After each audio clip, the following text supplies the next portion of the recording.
JICA lecture series of Japanese development experience to date, in line with JICA Global Agenda, Cooperation Strategies by Development Issues.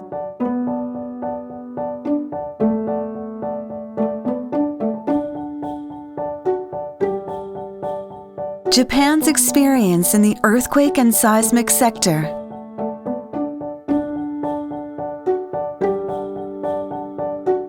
Yokoi Toshiaki, Senior Advisor, JICA. Will future generations be able to live in your house safely? At any given time, planet Earth is faced with various disasters: earthquakes, tsunamis, flood, droughts, cyclones, and so on. The risk of earthquakes exists all over the world. Located along the Circum-Pacific Ring of Fire, Japan cannot escape from disasters caused by tectonic plate motion. Almost 10% of human-felt earthquakes, including damaging ones, take place in and around the archipelago of Japan. Throughout its long history, Japan has been making efforts to develop a strong, disaster-resilient society. These range from earthquake observation, earthquake early warnings, earthquake risk assessment, and quick earthquake information, to the promotion of earthquake-resistant buildings, seismic control and isolation, the development of new technologies, emergency response, preparation after a disaster prevention awareness activities, and more. We do not know when and where an earthquake disaster will occur. Why do we need to take disaster prevention measures in advance? To create a society in which children and grandchildren several generations ahead of our own can live safely and securely. However, in many earthquake-prone countries around the world, including Japan, the risk of earthquakes has been increasing. This is a result of overcrowding in cities due to economic prioritization of development, further concentration of the population in areas with high earthquake risk, and construction of vulnerable buildings. It is sometimes said that Japanese buildings are safe even if an earthquake occurs, but what kind of approach are we currently taking on earthquakes countermeasures?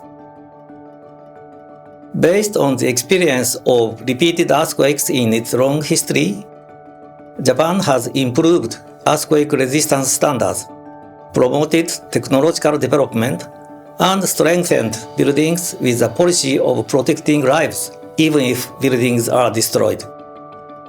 However, even if people's lives can be protected, if the buildings are actually destroyed, individuals will not be able to live there, and economic and social functions will also be halted. Rebuilding a structure each time it is destroyed is not a sustainable mechanism. Therefore, today in Japan, we are working on earthquake countermeasures based on the idea that even if a large-scale earthquake occurs, we should aim to prevent damage not only to lives but also to buildings, so that their continuous usability and social functions can be maintained. Technologies for maintaining the functions of buildings in Japan. Now let's learn about the background to this issue and the technologies used to maintain the functions of buildings in Japan. We have invited Professor Emeritus Akira Wada, a world-leading earthquake engineering researcher at the Tokyo Institute of Technology, to speak with us today. Professor Wada, could you tell us about the lessons Japan has learned from earthquake disasters, specifically how Japan recognized the importance of not only protecting lives, but also maintaining the functions of buildings? Sure. Most buildings constructed during the period of high economic growth were built in line with the minimum standards of the time. The Miyagi earthquake occurred in 1978, and new earthquake resistance standards were established in 1981. After that, there were no major earthquakes for a while. However, the Great Hanshin Awaji earthquake happened in 1995, and a large number of buildings collapsed, causing many casualties. Buildings that met the new earthquake resistance standards of 1981 did not collapse completely and saved human lives. However, they ultimately placed a heavy economic burden on people's lives thereafter. For these reasons, Japan realized that it was not enough to protect human lives even if buildings collapsed.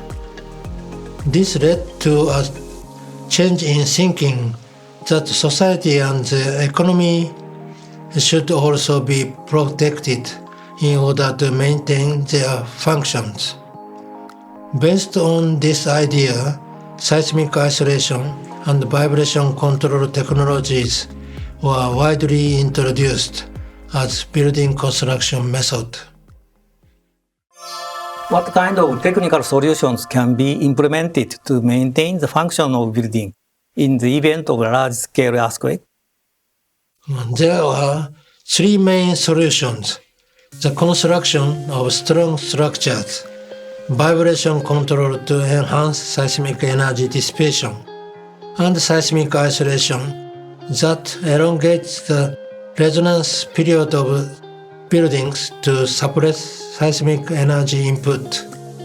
There are best ways to protect non-structural elements and equipment as well as building structure against severe ground motion.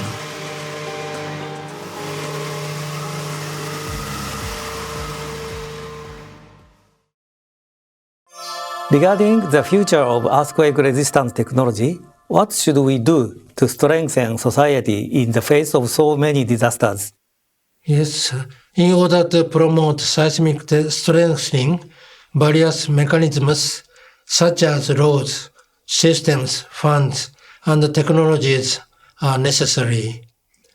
In Japan, we have been conducting different research since modern times and improving these mechanisms based on lessons learned from past earthquake disasters.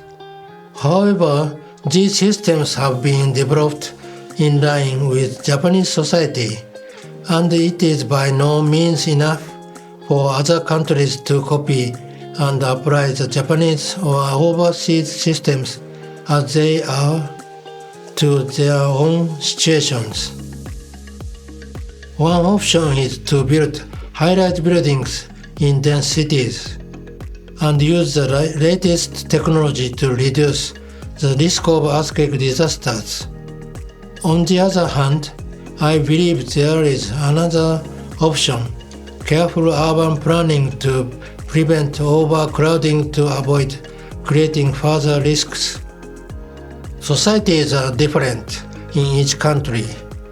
I think achieving sustainable economic development by aiming to build a disaster-resistant society while considering the characteristics of societies in different countries benefits earthquake disaster prevention. Please tell us what we should keep in mind when thinking about the earthquake safety of buildings. It is important not only to meet the building standards, but also to have the mindset of looking ahead and looking beyond these standards to construct safe buildings.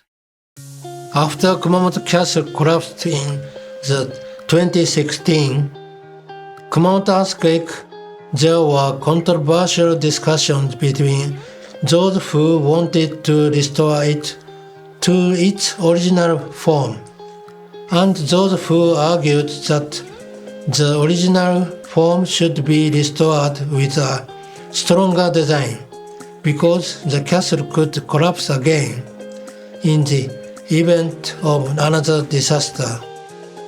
When I asked the group, would you feel safe letting your grandchild sleep next to the castle's stone wall after the restoration? Those who insisted on restoring it to its original form could not answer yes.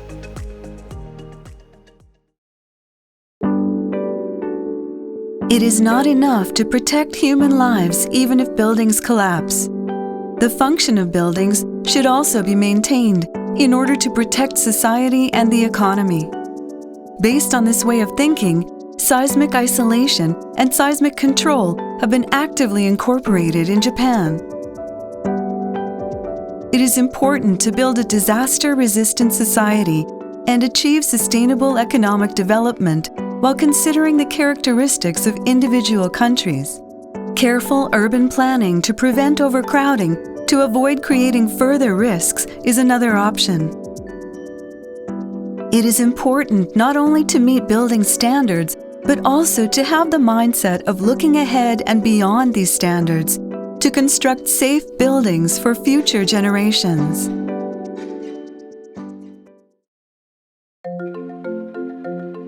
JICA's earthquake resistance support. Although Japan has invested a lot in disaster risk reduction, residual risks such as existing non-eligible buildings remain. Based on Japan's experience, JICA has been implementing technical cooperation projects in a manner that considers the circumstances of different countries. Developing countries are still facing earthquake risks and challenges in reducing vulnerable buildings by making them compliant with building codes.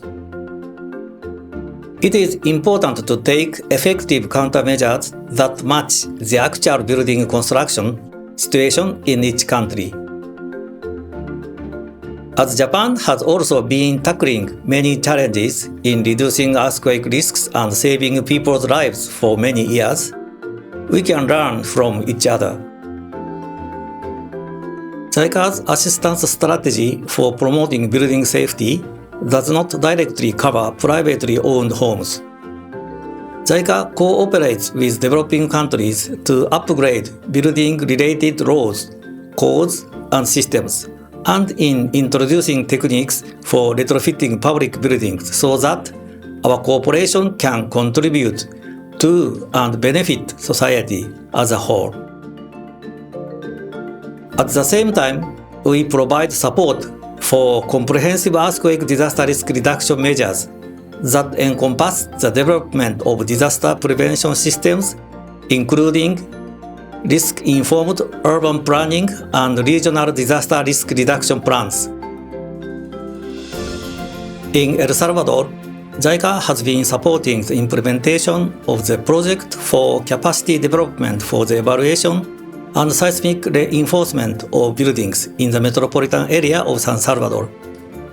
The project aims to promote appropriate seismic evaluation, seismic retrofitting design, and construction supervision for public buildings. In Bhutan, we have implemented a scientific and technological cooperation project called the Project for Evaluation and Mitigation of Seismic Risk for Composite Masonry Buildings in Bhutan. The project developed effective earthquake-resistant guidelines for round earth construction and stone masonry buildings. In Bangladesh, JICA has supported government engineers in developing their capacity for assessing the vulnerability of existing buildings, introducing design methods for retrofitting public buildings, implementing them, and developing a building quality assurance system. JICA has also tried to expand retrofitting techniques for engineers in the private sector and to promote cooperation with academia. Of course, we are also focusing on human resource development and have continued supporting it for more than 60 years, which is important for all of these. For human resource development, JICA has been implementing training programs such as the Seismology, Earthquake Engineering, and Tsunami Disaster Mitigation Program, which enables trainees to obtain a master's degree in 1 year, and other short-term training programs in Japan. Through these trainings and capacity development cooperation, many new leaders in this sector have already been nurtured all over the world. We hope they will promote earthquake risk reduction based on Japan's experiences. Plugging holes in the bottom of a ship is cheaper than salvaging a wrecked ship and causes no casualties. Similarly, pre-disaster investment can support the development of a stable country at a low cost in the long run. Current investment in disaster prevention will lead to protecting the lives and livelihoods of children in the future.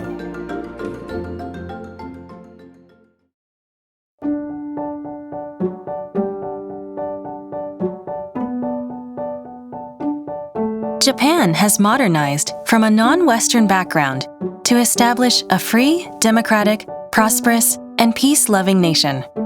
In this sense, Japan is one of the best development models for the developing countries and regions today. In addition, Japan has contributed to economic growth in many developing countries, especially in Asia. Therefore, we would like to share with you Japan's unique experience of modernization, which is different from Western countries, and cooperation for developing countries through this video material. This video series provides a comprehensive summary by development issue according to the lineup of JICA's cooperation strategy called the JICA Global Agenda.